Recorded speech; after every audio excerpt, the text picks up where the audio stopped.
Shalom and welcome to PowerPoints.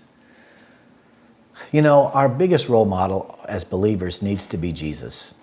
And I'm sure it is for you as it is for me. Because what we go through is what our master Jesus went through. I want to speak a word to us from the Lord is not to judge the ministry of Christ in you based off what's happening around you, particularly in your home and locally. Because the scripture says in Matthew chapter 13, verse 57, it says, "So they were offended at him, but Jesus said to them," because they were offended with what he said. Isn't that amazing? Sometimes we think the loving Jesus didn't offend anybody. Well, he was in a walking offense. Trust me, the things he said messed up a lot of people's lives because he was speaking truth, and the nature of man is to walk in a lie. So when truth comes, it confronts the lie. The lie doesn't like to be confronted, thus you have the problem.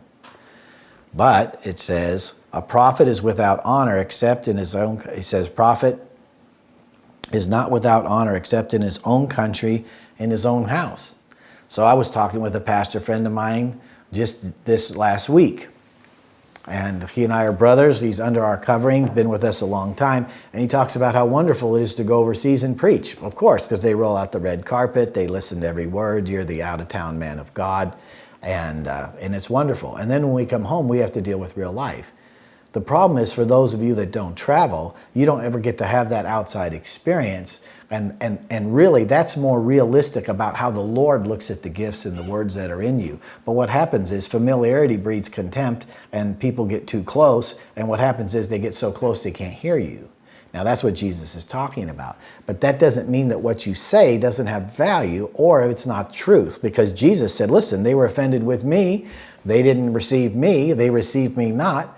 And so if that happened to him, it's certainly going to happen to us. So all I'm saying to you today is don't judge yourself off the effect of the local contingency and your family, how they receive your ministry. You have to respond on how God receives your ministry. And he loves you and he blesses you, and understand it's just the way life is. You can't change it, and just flow with it and be blessed. Don't discredit yourself, because God has accredited you.